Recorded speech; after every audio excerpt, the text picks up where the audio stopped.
समझ नहीं आ रहा अपने सैलरी इंक्रीमेंट का क्या करूं। बेटा इतना क्या सोच रहा है? अपने म्यूचुअल फंड्स के एसआईपी का टॉप अप करा ले। This is the right time. क्या समझ में नहीं आया? बेटा इतना क्या सोच रहा है? अपने म्यूचुअल फंड्स का एसआईपी टॉपअप करा ले। This is the right time. अब समझा।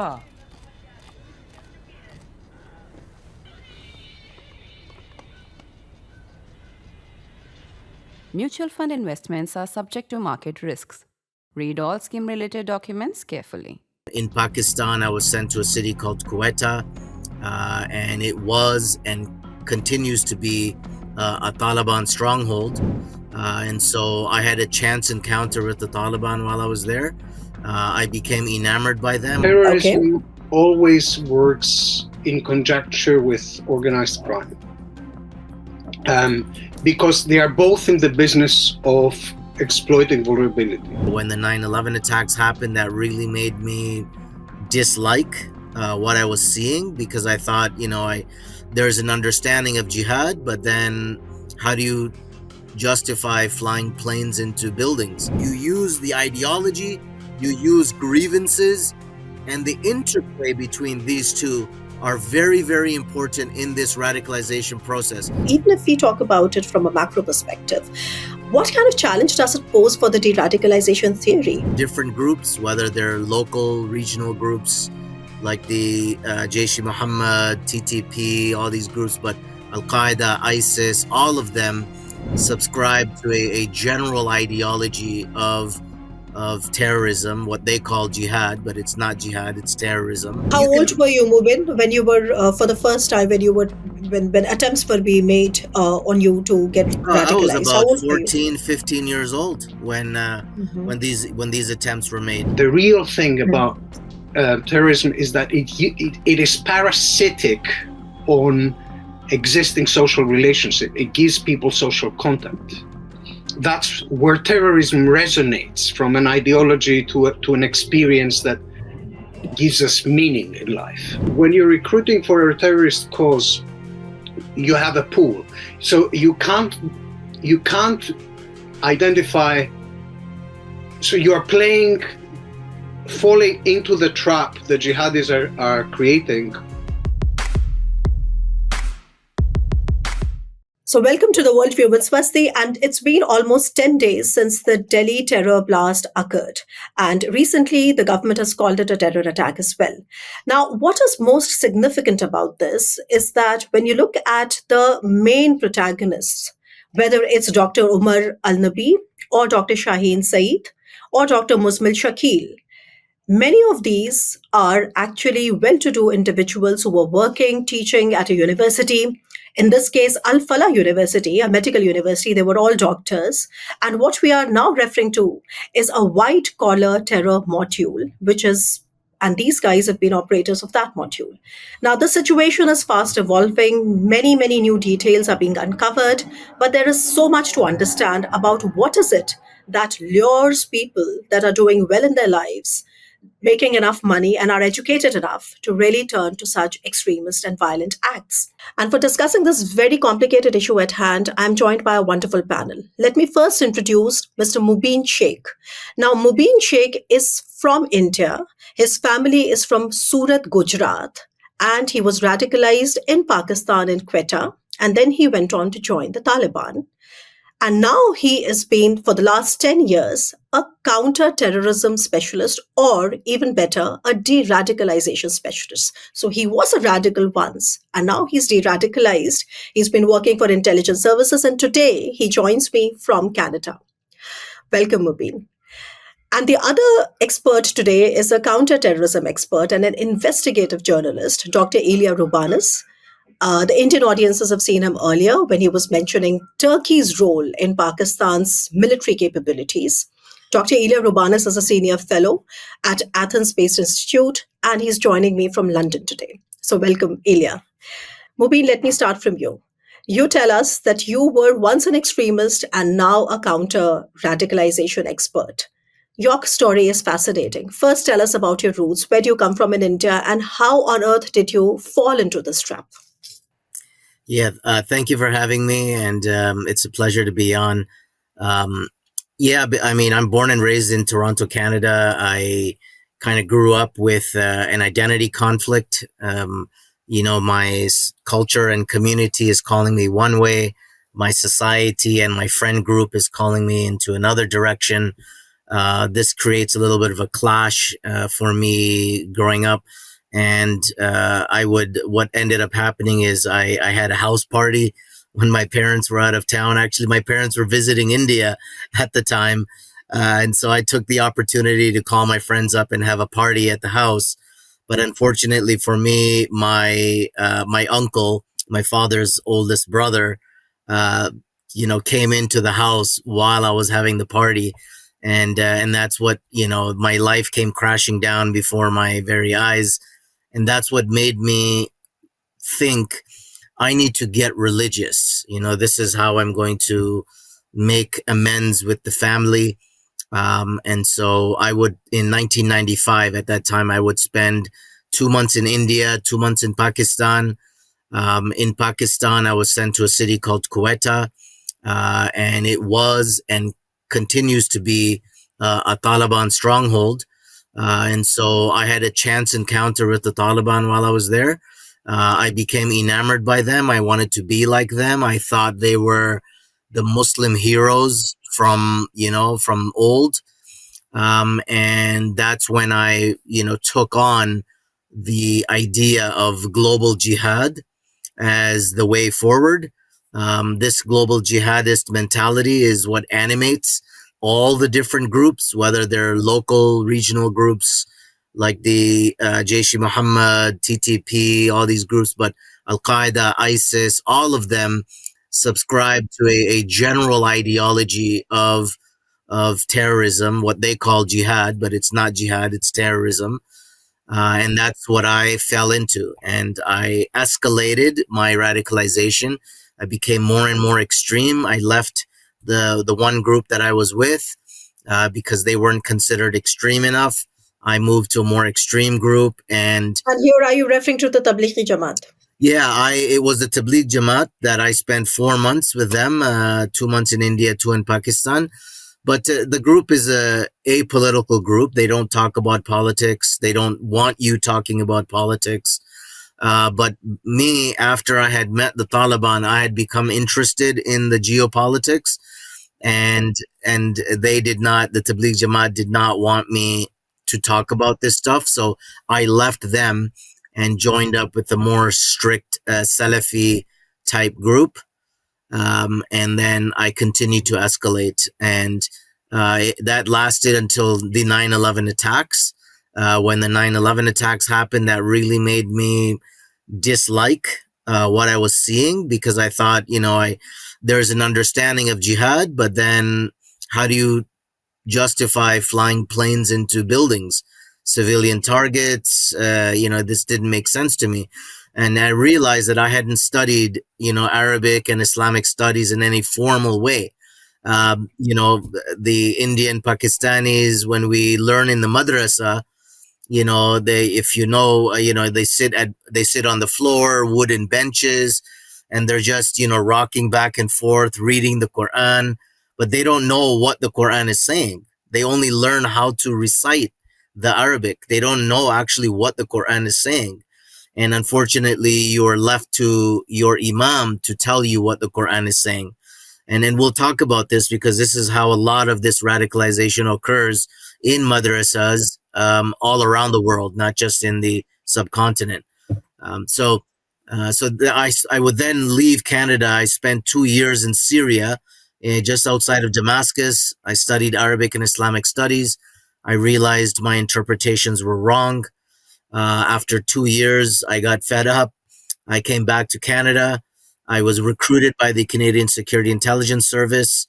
They didn't know anything about me. It's not like, they got me and they scared me. And actually, I reached out to them because really I thought, I have rights in the West as a Muslim. And so I need to protect the society that gives me those rights. So that's how I started working with the intelligence service. And yeah, and that's basically how my origin story begins.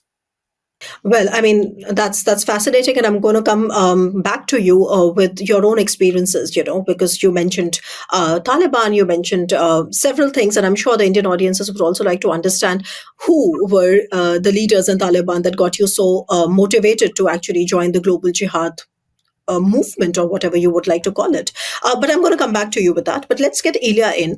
Ilia, I know that you really are somebody who does the field work always. If I know that if you have to write on something, you are going to talk to at least 30 people on it. But before I sort of zoom into that part, I have to ask you something which has been irking the scholarly community, for a while, which is that if you look at the classical de-radicalization theory, the understanding is that generally the people or the youth, the youngsters that sort of get lured into these extremist ideologies are the people that are marginalized. And a typical case in point then is, let's say Ajmal Kasab. Ajmal Kasab was the main convict during the Mumbai attack case. And then he came from a very poor family. He got into this because he was promised, let's say, money, etc., etc. So that is something that is easy to understand, which is that when you are vulnerable, when you are marginalized, when you are poor, when you don't have a future to look forward to,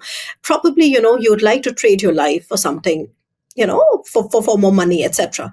But in this particular case, what really baffles everybody is the white collar nature, which is that we are talking about people that are doing very well in their lives. And I named a few. I named the doctor that was driving that I-20 carrying these explosives. A video of him allegedly has surfaced. We don't know the authenticity yet, but at least what we know, that there are people who are talking about it in a philosophical manner, and that poses a challenge, even if we don't get into the nitty-gritty and the details. And we should wait for your more confirmatory stances on that. But even if we talk about it from a macro perspective, what kind of challenge does it pose for the de-radicalization theory? The white-collar de-radicalization is a completely different ballgame. What would your field work suggest on this?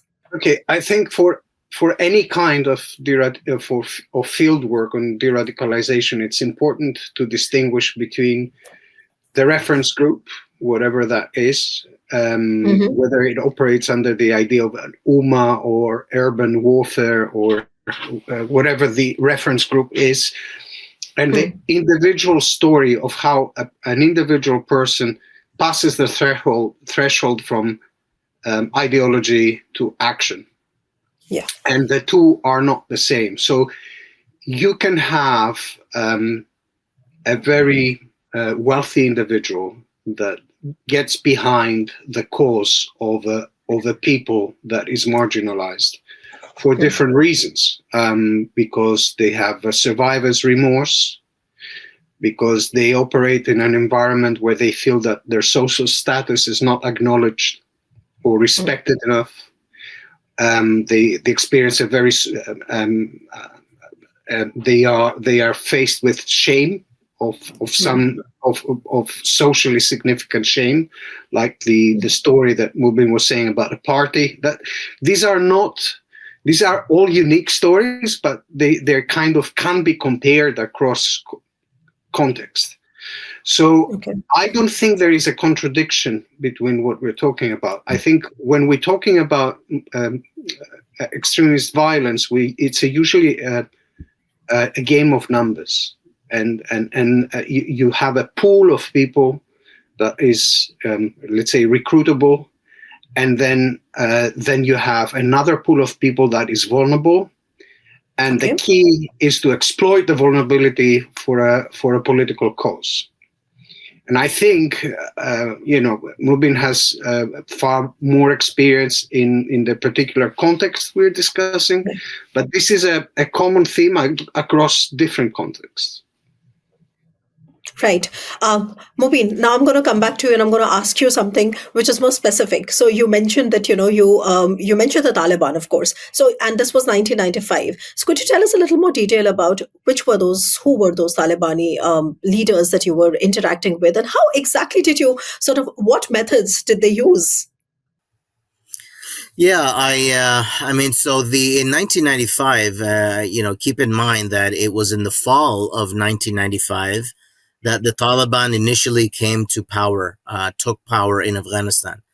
The people who ended up retaking power this time was the same Taliban from the late 90s, right? The same leaders who are just older now. So it was really a chance encounter because the way in which the group Tabligh Jamaat is set up and the activities that they do, one of the things they do is what's called jawla, right? Which is just walking around the local area, talking to the local Muslims who are there, and basically telling them that, brothers, you know, this Jamaat has come from Canada. It's a student Jamaat. We encourage you to come, you know, after whatever prayer it was. So maybe it was like the prayer number 4, Maghrib. And so we would say, you know, after Maghrib, there's going to be a talk. We encourage you to come. And, you know, the Tabligh Jamaat does not try to convert people to Islam. They just remind Muslims to be more observant about their Islam. So I remember one of the shopkeepers who was there basically told us off. You know, he said that, what, you came all the way from Canada to Pakistan to tell us how to be good Muslims? You know, go back home, you know? So that was one of the experiences. And then as I was walking in the area, I could see these guys who were sitting, you know, along the foot of a mud wall. Now, you know, for those of you who know Quetta, and another town we went to was Mastung, which is very close by. And these are very rural areas. You know, this particular place, it had mud walls around it. And there was some foliage growing over the wall, which would create shade at the foot of the wall, at the base of the wall. So they were all, you know, crouched there, squatting. And in front of them, they had all these weapons, AK-47, belts of ammunition, rocket-propelled grenades. And for a young man looking for this new identity, this was like out of, you know, almost like out of the movies, you can say, right? So did they also train you for handling or for operating the weapons? No, they didn't train us. But what happened is, I think they thought maybe we were spies. And a couple of days later, 2 of them did come to the mosque that we were staying at. And then when we went outside, they let us, you know, fire the AK-47. So we just had some fun doing it, but it wasn't really training per se. It was just like a brief exposure. But it was the kind of brief exposure that would really catch the interest and attention of a young Muslim guy looking for this Islamic identity, something that, you know, resonated with our sacred values, something that we could link back to our scriptures, right? And this is really how all of this works. And I'm sure we'll get into a little bit more detail on, you know, what you call this white collar module. But for people like me, it's actually not that surprising at all. You know Because why I asked this? You know why I asked this, Mubin, is because, you know, if you, for example, I'm sure you're following the Delhi blast case as well, and you know the people, the protagonists there. So of course I mentioned about Umar Al Nabi, but there's another woman there who was also said to be heading the Jaish-e Mohammed's women's unit, which I think is called Jamaat ul Muminat, if I'm not wrong. Yeah. And her name is Dr. Shaheen Saeed. And, you know, there's so much discussion around her. And so her ex-husband says that she was actually quite a liberal and she never used to wear the burqa. And suddenly you have her, at least reportedly, sort of doing all sorts of, you know, deadly things. So I think that journey, that transition from when you are a liberal Muslim to how you become radicalized is something which is quite a black box. And I don't know what really goes into that black box. So please tell us about that. Yeah, I could definitely help with that. I mean, you know, when people do this, it's, you know, going 180 degrees, you know, you're on this path and then suddenly you turn around and go the other way. You have to look at something that's happened in their life that's making them do this. Okay. In radicalization theory, they call this a cognitive opening. Okay. This is something acute that happens in their life, which makes them consider views that normally they would not consider. Okay, so if you're living your life like in my example, and again, everybody's example is unique, but when I was, people had tried to recruit me before I had the house party. The house party was that cognitive opening moment for me.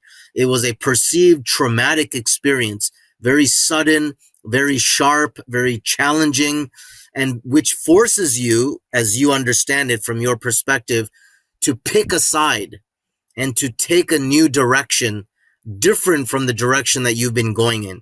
And How you can, old were you, Mubin, when you were for the first time when attempts were being made on you to get I was radicalized? How about old were you? 14, 15 years old when these attempts were made. Yeah. But you know what? I was enjoying my life, I guess. I wasn't really that interested in things. Like I said, that traumatic moment had not occurred.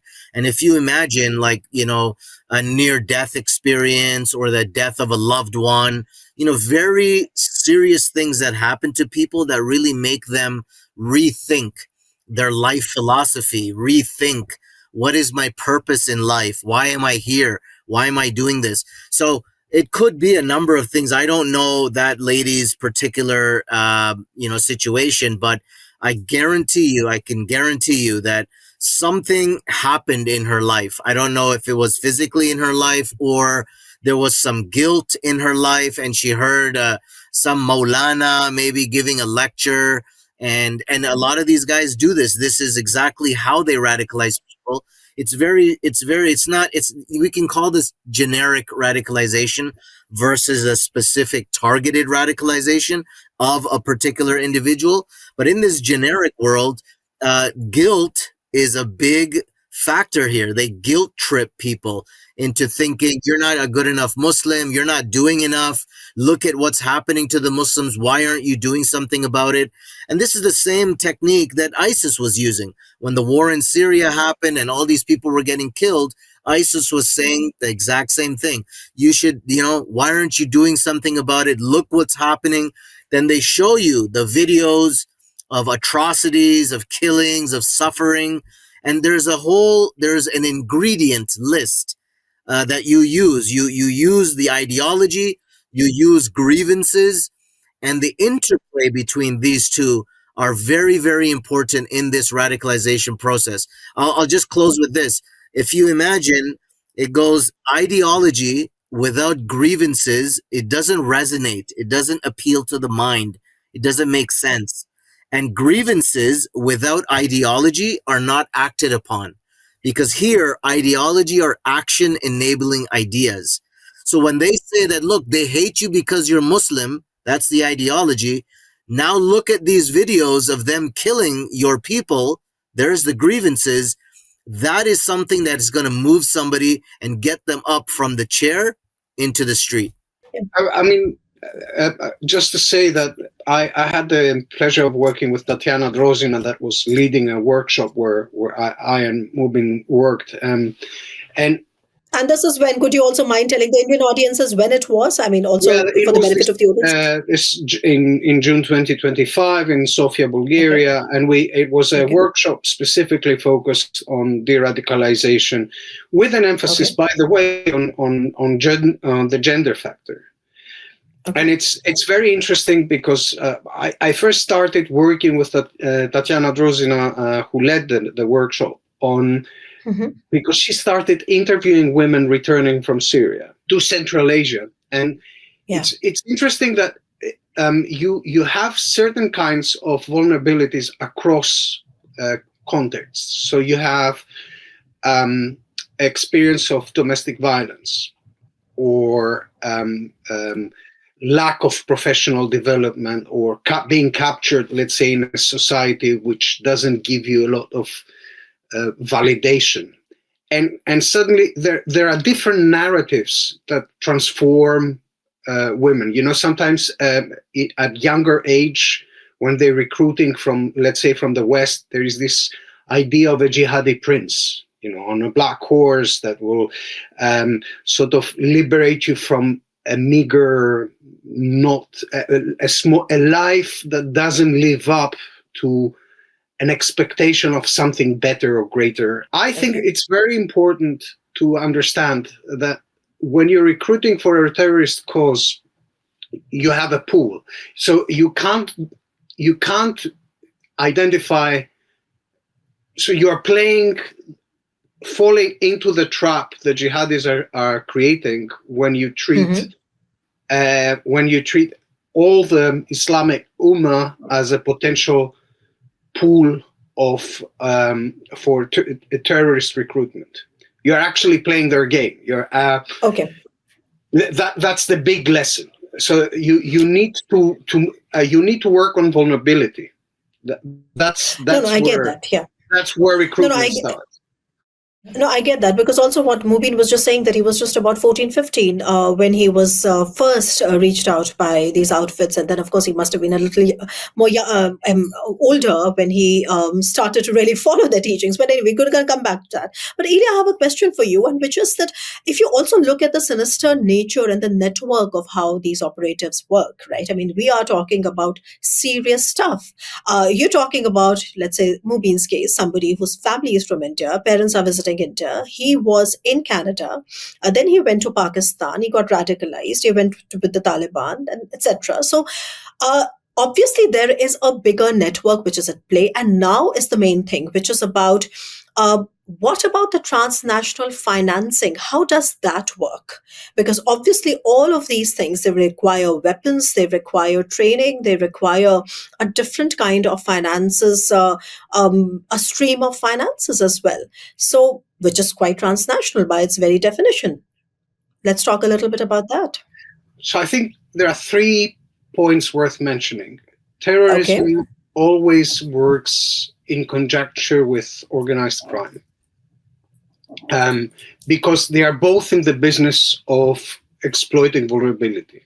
So after the attack in Belgium, after, in 2015, 2016, the Brussels attacks, the attacks in the Netherlands, individual attacks in Germany, one thing that comes to the picture is that the prison worked as the university of ISIS, where you got people who could be potential operatives to learn about how to gain access to arms, give meaning to micro crime like drug dealing, gain resonance with their with what they did became somewhat meaningful, and gained a reference group of solidarity. So organized crime is part of it. It makes more crime, terrorist narratives make crime more organized. So jails are one place one really needs to be careful of, because they can breed terrorism. The second thing is that in the Indian subcontinent, but also in the Middle East, there are a lot of areas where you can say or Africa indeed, there are a lot of areas where you can call them liminal territories. Territories where you have a vacuum of rule of law, where people are seeking protection wherever they will find it. It's not that they are terrorists, but sometimes they will find protection within a group where the state doesn't enter and protect their rights. They don't have rights. So anyone who can offer, let's say, a monopoly of violence of some sort is a substitute for the state. So that's a second bit. That's a second point worth mentioning. And there is and very often organized crime and this kind of agency, we replacing the state, come together. So you've got liberation groups that will get into drug trafficking for the greater cause, that will get into a counter-state narrative for the greater cause. So you've got, one movement on one side of the border, there are jihadis, and on the other side, they are a liberation movement, and they are the same. Could you give an example? Could you give an example here to understand this better? When this comes together? I think a good example is Balochistan. The Baloch people on the one side of the border in Iran, they have a Sunni narrative that is essentially a counter-state narrative targeting Iran. And on the Pakistani side, they have a counter-state narrative that is essentially a typical national liberation movement narrative. Now, these people are part of the same tribes. They operate, I'm sorry to use the word tribe as a diminutive, it's part of the same national network of families working across national borders, often dealing on the same things, and they will sometimes cooperate with state agencies who get their cut into this thing, and it becomes a big mess that is mutually reinforcing. The secret, everybody gets a cut, and there's only victims. So it's who will exploit them. Will it be the state? Will it be the organized crime? I think vulnerability is the big central theme to when you reach violence, because usually people who abuse somebody have been abused in the past. Right. All right. So I'm interested in knowing this because, of course, for carrying out these functions, carrying out these operations, of course, there is a lot of dirty money involved. And that's why I wanted to have you, because you have been working a lot on, for example, how shadow economies are basically giving them the dirty money they require. And this is something that becomes also very difficult then to control, because by its very nature, it's operating in the shadows. But I'm going to come back to you, Ilia, if you want to add to it. But I have to now go back to Mubin. Mubin, and now let me just come to the other part of your life, which is that you've been working as a counter-radicalization expert for the last 10 years. You are based in Canada. You told me that you first started out with the Canadian intelligence services, and then you were working there. And then you also you told me about this famous court case, and then after which you started working for the US intelligence agencies. Tell us a little bit about that part. And also, have you seen more Indian nationals? And here I'm referring to this case of Mehdi Masroor Biswas, if I'm not wrong, who initially you thought was a different national, but he turned out to be an Indian. So tell us a little bit about that. Yeah, sure. So the first part of your question, I worked with the Canadian Security Intelligence Service, infiltrating, extremist and terrorist cells and groups. And then there was a big court case. 18 guys were prosecuted in the case. Then ISIS happened. I got pulled back into it, mostly with the U.S. military, and assisted the U.S. military primarily in various anti-ISIS activities from 2012 to 2018, when the war was really on. And it was around this time that Mr. Biswas, who went by the name of, and I think he got arrested in 2015, but we were tracking him for a long time. And this was a guy who put himself out there as if he was, a lot of people thought he might have been an Arab, but much to the surprise of a lot of people, he turned out to be an Indian national. And actually, the number of Indian nationals involved is very low. There's a population of over 200 million Muslims in India. And if you actually look at the number of people that have, been legitimately convicted of extremism or terrorism offenses, it's very, very low. It's very low. It's like fractions of a percentage. So India is doing something right in that regard. You really didn't see too many people going to join ISIS from India. If you take, for example, the number of Muslims that went from Britain, it was a lot more that went from Britain that went from India, right? And in India, there's the population is much, much exponentially higher than. What about Pakistan? Yeah, Pakistan. Even Pakistan, it wasn't that much going to ISIS. The bigger problem for Pakistan is more local Taliban and Al-Qaeda affiliated groups. That's where most of them are kept busy anyway. And so, the question was why would you want to go to Syria when you have a theater of operations in your backyard? So even then, even if you look, again, just putting things into perspective, from the West, North America and Europe, there are tens of millions of Muslims in the West, in North America and Europe. And at best, ISIS was able to recruit 6,000 from that group, right? 6,000. Like, it's a drop in the bucket. But we know what one or two or three individuals with that ideology Are capable of doing. yeah, you see the damage that they can do. So that also that explains, I think, I mean, why India has done so well is because, you know, Indian Muslims realize, like, my grandfather was a police officer in India. He worked for the Criminal Investigation Bureau, CIB. And Uh, he was Indian. also based in Gujarat. Yeah, he was also based in Gujarat, and he was deployed to some other areas in India. And actually, he worked undercover operations as well. So it's literally in my blood. And you know, when the whole partition thing happened, and people were telling him, "Come, come, let's go to our home, our new home in Pakistan. Pakistan," he pointed to the graves of his parents in India, and he said, "This is our home." Right? So that mentality, that narrative of belonging, you know, really what Ilia was talking about as well, about belonging and feeling that I have a place in society. This is something that India needs to continue doing. And this, I believe, is one of the main reasons why terrorism done by Muslims is so low in India. But now, and I'll close with this, but in this current environment, when you have all these different jihadist conflicts that are happening, you know, you see what happened in Israel and post October 7 and all the stuff that's been happening, ISIS in Africa. And so one should really not be surprised, you know, that doctors are getting involved in highly educated people. You can look to, you know, Ayman al-Zawahiri, who was the number one of Al-Qaeda, or number two of Al-Qaeda, then became number one and then became number zero because he got killed.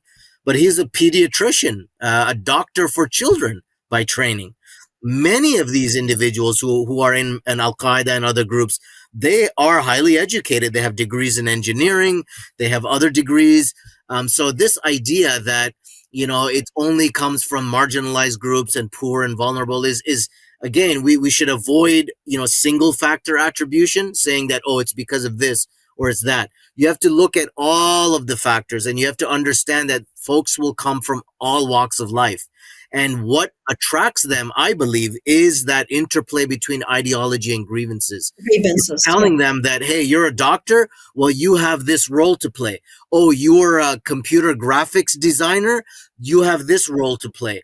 Oh, you're a street sweeper, you have also a role to play. So that's what it really comes down to. It's giving that individual a sense of ability, a sense of function and usefulness in the global jihadi project. Right. And before I come back to Elia with a very interesting question I have in mind for him, but you mentioned that you joined also the US military for anti-ISIS activities, you mentioned. Could you tell us, give us a glimpse of what really goes into this de-radicalization when you see these individuals who are ready to take up arms, kill others in the name of religion? How do you speak to these guys? Yeah. So I tested out different strategies with them, just even tone and approach. So I had some fake accounts that I was running, to, you know, almost like a dangle, like a lure to hook somebody in, right? So I would show, you know, a new, like a convert. So a woman convert, okay, white European convert to Islam. You know, that's like candies to children. You know, they really, you know, came at this like fake account. Then I had the, you know, not so well educated born Muslim male, and that was the one that got the most attention from the recruiters. And then there was the educated Muslim male, somebody who actually argued back with them, debated with them. And for these people, what I learned is they were one track minded. They wanted to get the recruits. So if you put up any kind of defense saying, no, this is against Islam, let's discuss the verses of the Quran, they did not want to engage with you. They would have a very superficial engagement, and they would just put you to the side and move on, because they were one track minded. They were looking for the easy targets, the low hanging fruit. And those were people who did not have a good education, who did come from troubled backgrounds, who were conflicted about their identities. What is your purpose in life? And so they would use these tactics. So when I'm talking back to them, there are different techniques that one can use. I do personally now. I use the religious perspective a lot because these guys who are suicide bombings and all these things, like, you go straight to hell for these things, right? And I think Muslim scholars, in India, they need to be more vocal about these things. They need to tell Very people, important point. yeah, that the Prophet, peace be upon him, for example, he never attended the funeral of anybody who killed themselves. So these people who are killing themselves and they claim that they're doing it in the name of God doesn't make it allowed. You cannot say Bismillah and eat pork. It doesn't make it halal. So these people, they say Allahu Akbar and blow themselves up. You're still going to hell. Doesn't matter what you say. Yeah. Okay. Now, Ilia, the question that I had for you was how, because you're a tech guy, end of everything. you have a hang of how technology plays a role. How complicated or how easy? I mean, this is for the purpose of tracking, but how complicated does it get when you put in all the disruptive technology around it? When you put in, social media, there's the influence that comes through social media, which is quite unregulated. When you put an internet there, when Mubin talks about his radicalization, he was all of 14, 15 or 17, and it happened back in the 90s. It was a very different time then, and we are living in a very different technologically infuriating times now. So what would you say towards that? Yeah. I mean, 2 points. One is, I think technology, and I'll defer to Mubin if he disagrees on this, but I think technology makes easier for individuals anywhere to connect to a reference group without this being mediated by their immediate community. It's easier to radicalize when you refer to an idea that lives in the internet, and it doesn't, your grandma will not tell you off, your uncle will not tell you off. You're not taking responsibility for what you believe in your immediate community.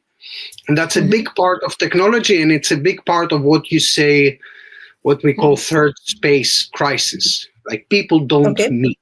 People don't meet physically.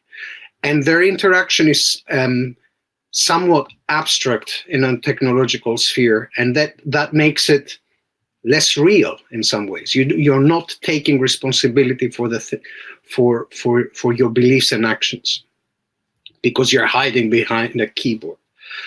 The second thing about terrorism is that it's the low tech bit that is the most dangerous, even on financing. It doesn't, I mean, crypto, yes, plays a role as it plays with sanctions evasion and all that stuff. But I think that's what gets the headlines. The real thing about terrorism is that it is parasitic on existing social relationship. It gives people social contact. That's where terrorism resonates, from an ideology to an experience that gives us meaning in life. And I think that's where one needs to focus. So, it's the use of existing commercial relationships, is the exchange of goods. It's the non-monetary transactions that are based on trust. This is where both organized crime and terrorism flourish. It's not so high tech. It's the low tech bit that we need to fear. All right. Okay. So that's an important point, because I wanted to discuss a bit about the crypto network and how it sort of lands up financing. But I think you have a fair point when you say that it's the low tech bit and etc. Mubin, my last question to you, because you've been very generous with your answers. But my last question to you: do you see hope? As a counter radicalization specialist, I mean, do you see hope when you meet such people, when you see how these things are carried out, the number of people who get radicalized and so easily? Do you see hope at the end of the tunnel? And what do you think can we do right? Yeah, that's a very good question, because hope is what gives a person a sense of a future. and you want that, right? Because you are basically undoing what the radicalizers are trying to do. The radicalizers are trying to convince people that you have no hope. There is no hope. The only solution, the only action that you can take is violent action. And if you die doing it, I mean, all the better, right? I mean, that's the ultimate opposite of hope of a future, because you're ending your future by doing a suicide attack, if that's the kind of attack you're doing. Or if you're going to do an attack and you get caught, now you're spending the rest of your life in prison. You've ruined your future and you've ruined your life. So we do see, I see every day in the cases that I work, we really do feel like we're saving people's lives. Helping them become more stable in their life. We as like, I'm like a Sufi Muslim, so we come from the Sufi perspective of helping people's spiritual state, their internal state, because when the internal is right, the external will be right. It will follow, right? So and this is what we find, that people who get caught up in this stuff, there's something unstable inside them, in their life, in their spirit, in their mind. And so we do try to bring them hope, a sense of a future, a sense of real purpose in their life, rather than wasting their life going down these paths. Do something good with your life, and do good for your religion, your community, your family, for yourself, because everybody deserves to have a decent life, right? And and a lot of people, they've been told that they don't have this chance and they can't have a decent life, and that's what really is at the core of de-radicalization, showing that new perspective and a positive trajectory. So on that note, I have to thank the two of you, both of you, for taking the time out and helping us understand white collar terrorism, something that we are trying to grapple with here in Delhi just now. And I think Mubin has been doing for a long time, and Ilia has been keeping a watch on as well. So thank you for your elaborations, and that was very helpful. And you were watching The Worldview with Swasti. Stay tuned for a fresh new episode.